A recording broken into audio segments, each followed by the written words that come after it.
Netflix just released a new documentary titled My Father BTK, and we relive one of the darkest moments in human history when the notorious serial killer Dennis Rader terrorized Wichita, Kansas. But we do it through his daughter's point of view. Dennis Rader was active between the years of 1974 and 1991, in which he murdered 10 people and gave himself the nickname BTK after the style in which he killed his victims, bonded them, tortured them, then killed them. This started off as unknown. They didn't even know a serial killer was on the loose. The first murder he committed was the Arturo family, in which he murdered 4 members of the same family. The Wichita Police Department had someone else in custody ready to charge them until they received an anonymous tip saying, hey, you got the wrong guy. I'm your guy. And then he went on describing the murders, only stuff the real murderer would know. Then they took him seriously. What sickens me so much about this whole thing learning about is that he blended in with the community to a T. He was a dog catcher, a member of the community church.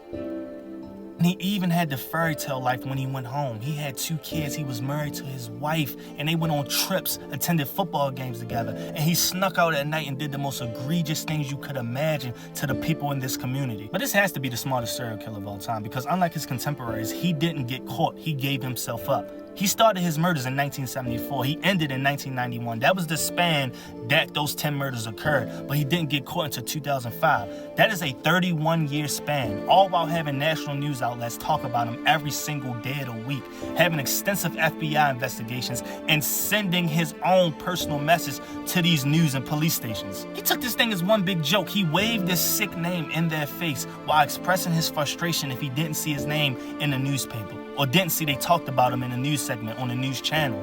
That is crazy. This guy wanted the notoriety for his work, and I am a believer. If he didn't want to get caught, these cases would still be cold in 2025, regardless of whatever information you read over the years.